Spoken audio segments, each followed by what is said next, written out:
매일 전파사와 그날 계엄 있었던 날 강남에서 원희룡 전 장관이랑 술을 마시다가 집 가까운데 갔다가 왔다가 했다는 그 동탄에 가서 샤워하고 여기까지 오고 뭐 했던 그 해프닝 때문에 다시 이제 또 그게 이 사람이 진짜 그 거짓말이라든가 임기응변, 임시모면 이런데 그냥 완전히 최적화돼 가지고 입만 열면 그냥 그게 뭐 자동으로 술술 이렇게 되나 봐요. 그 사장님 혹시 이준석 후보가 그날 집에 가서 샤워하고 옷 갈아입고 나왔다는데 그 행동이 의도된 행동이라고 보십니까? 아니면은 그럴 수밖에 없었다고 보십니까? 의도된 행동이라기보다는 이 사람은 거의 뭐 늘 하던 짓이 뭐 자기가 이제 피하고 싶은 부분은 피하잖아요. 그러니까 본능적으로 여기 위험하다라고 해서 그냥 피한 거 아닐까요? 바로 그 점입니다. 네, 저도 그렇게 해석을 하거든요. 네, 지금 가봐야 군경이 나를 가만두지 않을 것이다. 그러니까요. 어차피 나는 윤석열이한테 미움틀이 박힌 사람인데 네, 거기 가서 내가 그런 수모를 당하는 것보다는 상황이 다 끝난 뒤에 안 나갈 수는 없으니까 나가서 지각 도장이라도 찍겠다. 네. 그런 심사 아니었을까요? 저는 그렇게 봅니다.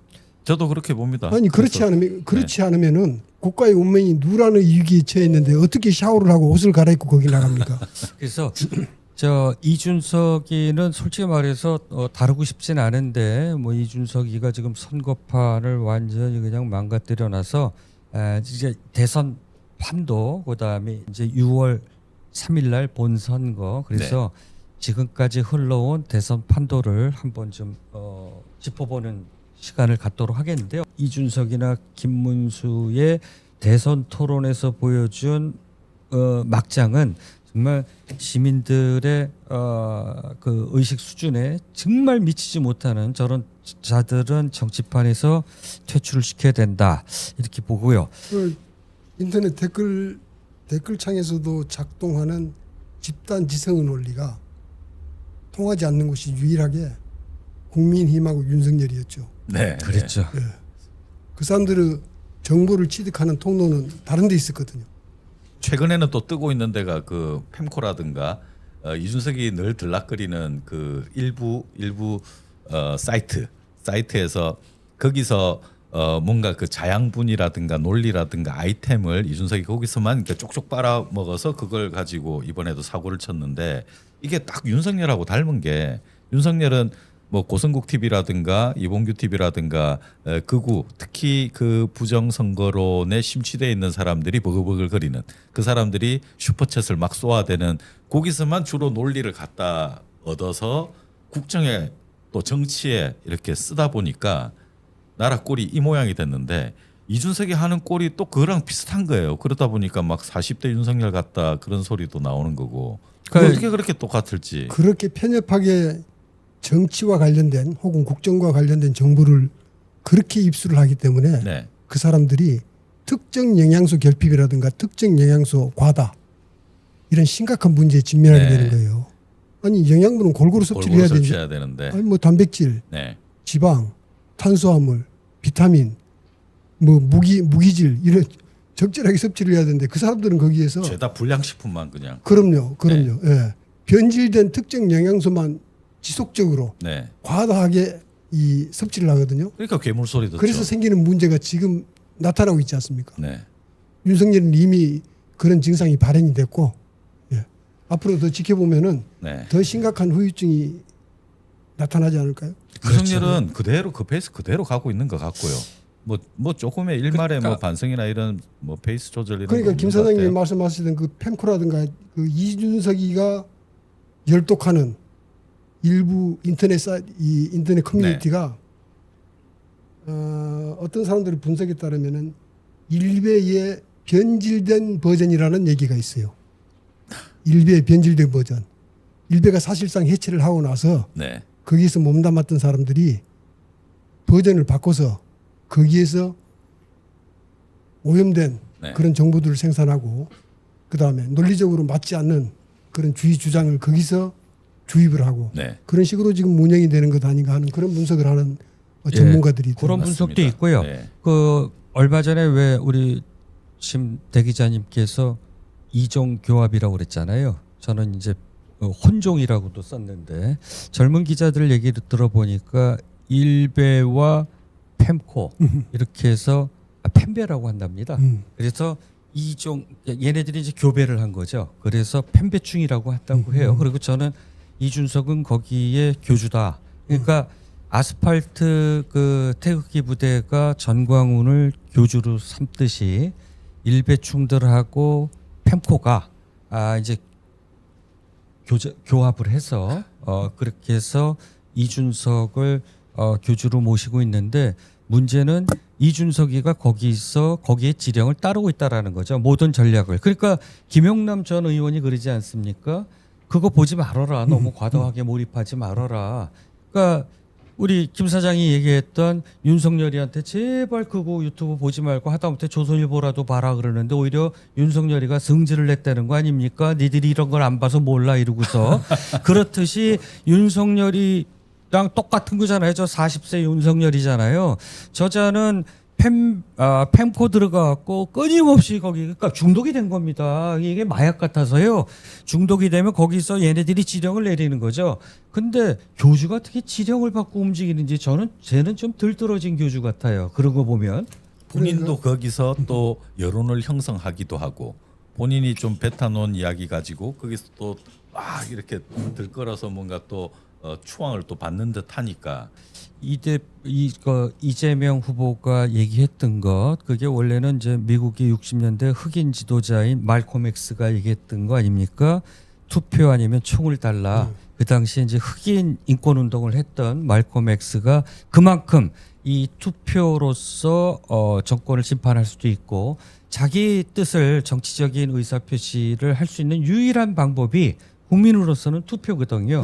그래서 이재명 후보도 아마 그거를 연상하면서 했던 것 같습니다. 그만큼 이번 투표가 갖고 있는 역사적인 의미가 그만큼 강하다는 건데요. 각종 어제까지 했던 여론조사들이 쏟아져 나오는데 제가 추이를 봤던 거는 이재명 50, 김문수 30대 중반, 30%대 중반, 그 다음에 이준석이가 10%대 간당간당 턱걸이인데 저는 이준석의 막장으로 인해서 이준석이는 10%에 절대 미칠 수 없다. 그러면 이준석의 표가 이재명 후보나 그 다음에 김문수 후보한테 좀 이탈표가 간다 또는 투표장으로 안 갔을 때 이재명 후보의 예상 득표율은 50%를 넘어서서 박근혜가 가지고 있었던 51% 역대급 득표율 아닙니까? 이재명 후보가 6월 3일 날 뚜껑을 열면 박근혜 기록은 무난히 넘어서지 않겠느냐. 좀 전에 이제 말씀대로 이준석 표가 없어지든가 아니면 이재명 쪽으로 가든 김문수 쪽으로 가든 이제 이런 현상이 이제 벌어질 것으로 예상이 되는데 이제 어떤 분석가들은 이게 확 떨어질 것이다라고까지 봅니다. 이준석에 대해서 큰 실망을 넘어서 이건 뭐 인간 말종이다. 이거 완전히 새롭게 본다. 이제 그런 현상은 당내 개혁신당 당내에 있는 사람들도 탈당 러시가 이어졌거든요. 거기다가 긴가민가 이렇게 보고 좀 우호적으로 봤던 사람들도 이제 접어버린단 말이죠. 그러면 방금 말씀대로 이재명 후보가 50% 넘어갈 가능성이 매우 높다 이렇게 이제 봐지는 거고 그래서 뭐 제가 볼 때는 지금 이준석은 지금 거의 뭐 망했다 완전히 폭망했다 그리고 이준석만 폭망한 게 아니라 이준석이 한 자릿수를 받게 되면은 그 선거 보전금이 안 나오지 않습니까? 그러면 지금 대략 한 5, 60억 정도 쓴 걸로 알고 있는데 예산을 그러면 선거 보존금 한 15억 정도 되는 거 그거를 이렇게 제하더라도 한 3, 40억은 지금 내야 된단 말이죠.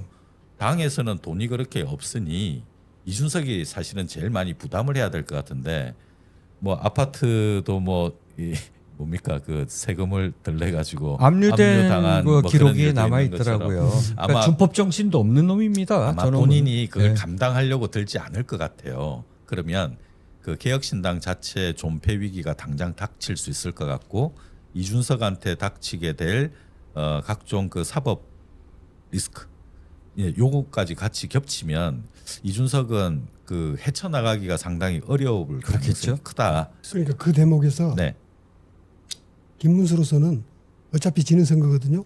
그렇다면은 선거 후에 책임론을 생각하지 않을 수가 없어요. 봐, 한덕수로 하자고 했더니 너 말 안 듣고 이렇게 나갔다가 이렇게 참패를 했지 않느냐. 어차피 패할 선거였는데 정치란 그런 게 아닙니다.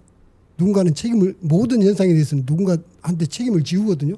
그런 김문수로서는 승패와 관계없이 이준석을 끌어들여서 나는 이렇게까지 노력을 했다. 그러니까 나를 비난하지만 어차피 김문수는 이번 선거가 끝나면은 소멸이죠. 아침 안개처럼 사라질 네. 그런 사람이지 않습니까? 네. 그렇게 하려고 노력을 할 겁니다. 결국 단일화 카드를 포기하지 않을 겁니다. 아, 잘 보셨습니다. 예. 어젯밤에 기자들 방에서요. 계속 이제 그 정보들이 들어오지 않습니까? 근데 둘이 새벽에 단일화한다. 이게 막 뜨는 거예요, 정보가. 그때 보니까 이유가 있었던 게 저게 이준석 쪽에서 단일화 팀이 가동되고 있습니다. 지금도. 그래서 상당한 부분을 내놓으라고 했대요. 그래서 거의 다 주고받고가 됐는데 이준석이 저 망원 저게 터지면서 이제 이준석이가 어차피 난 갔다. 그래서 이걸 어떻게 할까? 이제 멘붕이 온 거예요. 그러니까 왜 단일화 하자고 해놓고서 왜 자꾸 피하지? 김문수가 의원회관으로 달려갔다는 거 아닙니까? 네. 근데 이준석이는 의원회관에 있질 않았어요. 못 만났습니다. 그랬더니 새벽까지 기다렸다라고 해요. 새벽 4시에 네. 그래서 단일화 없다라고 하는데 아직도 우리 대 기자님께서 말씀하셨듯이 물 밑에서 지금 접촉 지도를 끝까지 한다. 그래서 단일화는 6월 3일까지, 그러니까 6월 2일까지 또 단일화는 시간이 있다라고 얘기하는 것들입니다. 이것들이. 그러니까 그 사람들이 분석하는 게 어차피 사전 투표에서는 이쪽 저쪽으로 어떤 변수가 작용을 해도 이쪽 저쪽으로 흔들리지 않을 사람들이 하는 투표니까 본 투표를 기대하고 우리가 단일화를 하자라고 얘기를 할 텐데 네, 뭐 이렇든 저렇든 별로 의미 없는 단일화가 되는 건 마찬가지입니다. 문제는 이준석이 입장에서는 선거에서 지는 것도 지는 거지만은 자기 정치 생명은 꾸역꾸역이라도 지켜나가고 싶거든요. 그렇겠죠. 그렇죠. 그 방식이 단일화에 있다고 판단하지 않을까. 물론 홍준표 같은 사람들은 그렇게 얘기를 합니다. 가만히 있으라고 충고를 하지 않습니까? 단일화 하지 말고 그러면 다음에는 너한테 자연스럽게 카드가 네 손에 쥐어질 것이다. 그 국민의힘 내부 사정이 그렇게 녹록지가 않습니다. 간단하게 이준석이한테 다시 이 당권을 넘겨줄 수 있는 그런 여건이 아니거든요. 그래서 아마 조금 더 지켜봐야 되지 않을까 싶은데 제 판단으로는 아직 단일화 카드는 살아있다. 살아있다. 예. 전 국민이 생중계로 지켜보는 그 대선 TV 토론에서 입에 담지 못할 혐오스러운 표현을 한 거 아닙니까? 여성들은 경악을 금치 못했고요. 그다음에 딸하고 아이들의 교육을 위해서 TV 토론은 이런 것이다라고 자녀 교육을 위해서 부모들이 아이들하고 많이 봤다고 그래요. 이게 그냥 화들짝 놀란 겁니다. 이게 뭐 포르노도 아니고 저 미친놈이 정말 배려지도 않을까. 그러니까 어떤 표현들이 나오냐면 제가 외치는 게 제 구호가 개혁신당에 가면 압도적 새로움이잖아요. 그러다 보니까 지금은 압도적 해로움이다. 이준석이라는 해로운 정치 이놈은 정치판에서 퇴출해야 된다라고 해서 사퇴 요구가 지금 뭐 거세게 일고 있습니다. 맞습니다. 그러니까 역풍을 맞고 있는 거예요. 역풍을. 그러니까 언론계에서 그 젠더 보도 준칙 있지 않습니까? 이를테면 이런 겁니다. 기자가 살인 현장에 가서 취재를 했는데 누군가가 칼로 사람을 찔러 죽였어요. 지금의 보도 준칙에 따르면은 자살이라는 용어도 쓰지를 못합니다. 맞습니다. 그다음에 어떤 방법으로 자살을 했는지도 기사에 명시를 하지 못합니다. 그럼 바로 경고 들어옵니다. 묘사를 하지 못합니다. 예. 이준석이는 젠더 보도 준칙을 어겼거든요. 언론사가 저런 보도를 했다. 그 신문 일면 기사를 통째로 비우고 거기다가 사장 사과문을 실어야 됩니다. 네. 그다음에 저게요. 미국 대선 같았으면요. 그 정치는 끝장났습니다. 이른바 우리가 F로 시작하는 거 있잖아요. 네. 미국요. 네. 그걸 한 거예요. 자, 그러면 우리가 그날 대선 토론하면서 우리가 해설 방송했는데 그 부분이 권영국 후보하고 얘기하는 과정에서 나와서 우리가 후반부를 못 봤잖아요. 자, 우리 제작진이 그 자료 화면이 준비됐다고 하니까 정말 내보내긴 싫지만 우리 이거 기자들이 이 표현 그대로 써야 돼요 할 정도로 정말 혐오스러운 표현인데 자료 화면 자료 영상 준비되면 그거 한번 보고서 다시 얘기 나누겠습니다. 혹시 정의당의 그러니까 민주노동당 기준으로 여쭤보고 싶은 게 만약에 어떤 사람이 여성에 대해 가지고 얘기할 때 여성의 어떤 성기나 이런 곳에 젓가락을 꽂고 싶다 이런 얘기를 했다 그러면 이거는 여성 혐오에 해당합니까? 아닙니까?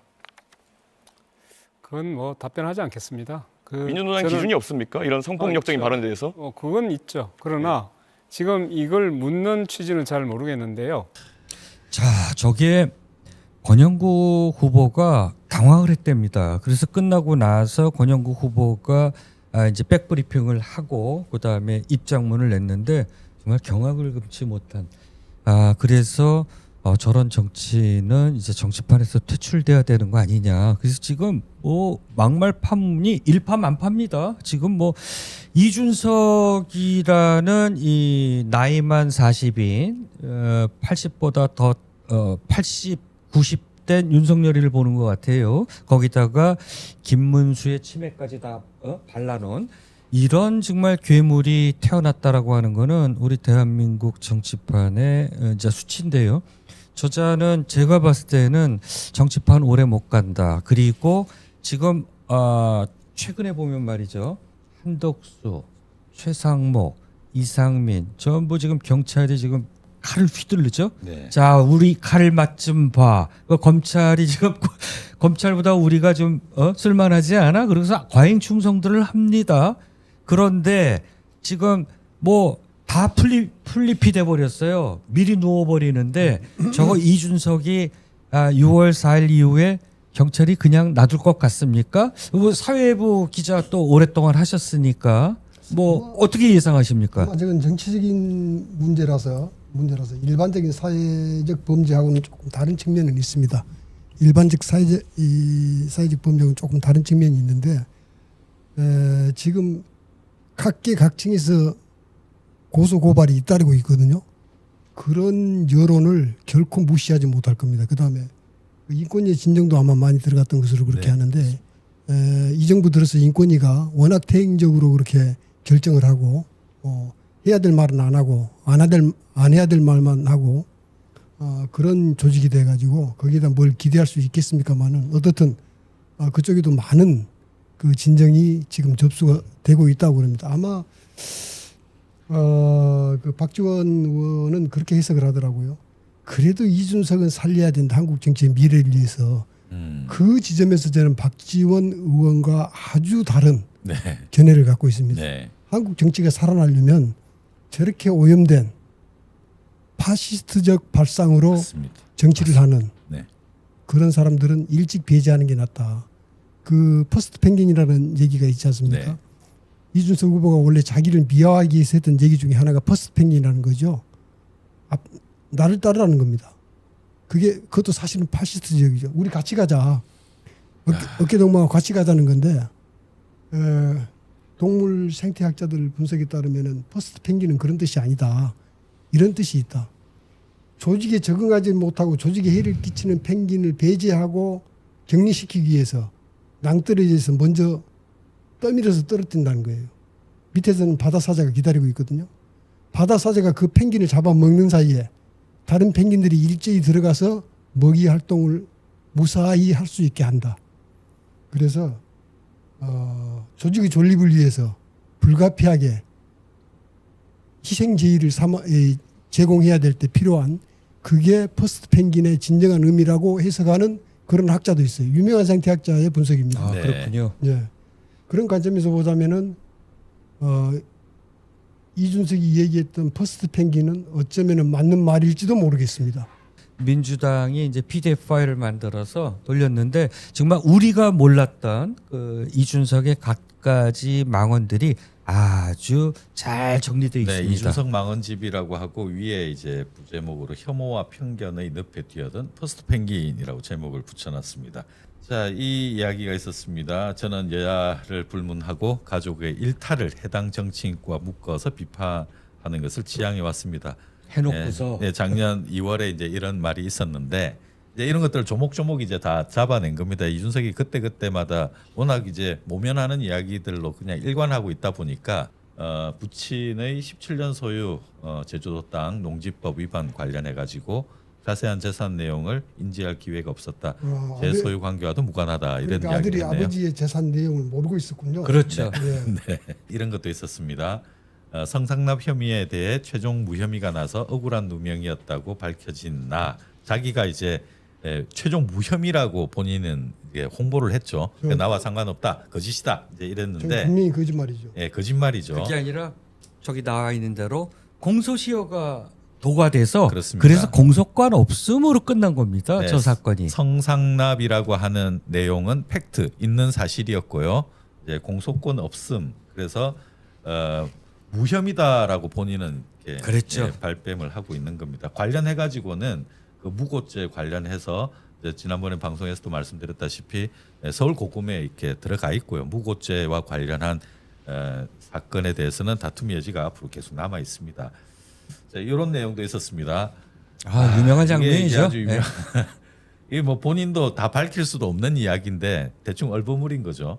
7불사 3월 1일이었습니다. 작년 새벽 4시에 명태균의 명에 따라 이준석과 천하람이 새벽에 홍매화를 심는 삽질을 했는데 왜 했냐고 다들 물어보니까 이거 스님이 이거 심어 달라 해가지고 했다. 다 거짓으로 이제 드러났습니다. 그 스님이 심어달라고 하면 네, 새벽 네. 4시에 심습니까? 네, 그렇게 거짓말을 해서 아마도 저기에서는 네 김건희류의 주술적 냄새가 납니다. 맞습니다. 예, 맞습니다. 주술적 냄새가 나요. 홍매화 색깔 홍매화가 때문에 원래 일본의 그 주술에 의하면 이제 애군을 이렇게 떨쳐낸다라고 하는 게 이제 홍매화지 않습니까? 우리나라에서도 예. 원래 빨간색이 그 척사, 그래서 사악한 기운을 몰아낸다는 뜻에서 그 동지팥죽을 대문에 뿌리기도 하고 그렇지 않습니까? 네. 최근에 명태균이가 제가 지난번 방송에서도 말씀드렸는데 5월 초에 느닷없이 명태균이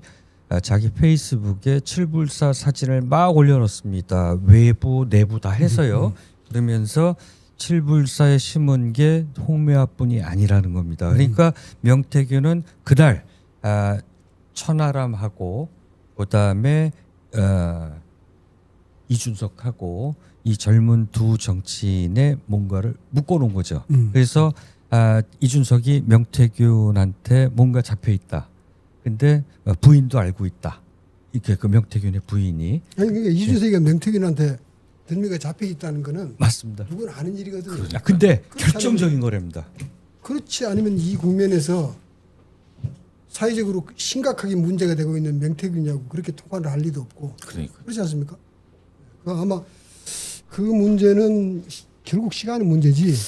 우리가 지난 대선 때도 정보가 드러날 것 같아요. 윤석열이 TV 토론에 그 왕자를 새기고 나오고 그다음에 그때 당시에 그러니까 대선 전에 그 최은순이 구속되고 김건희 주가 조작 그러니까 뭐 그리고 또 뭐 위조한 것들 이런 그 끄름직한 것들이 그렇게 많은데도 불구하고 대통령이 되고 나니까 여지없이 문제들이 막 터져 나오지 않습니까?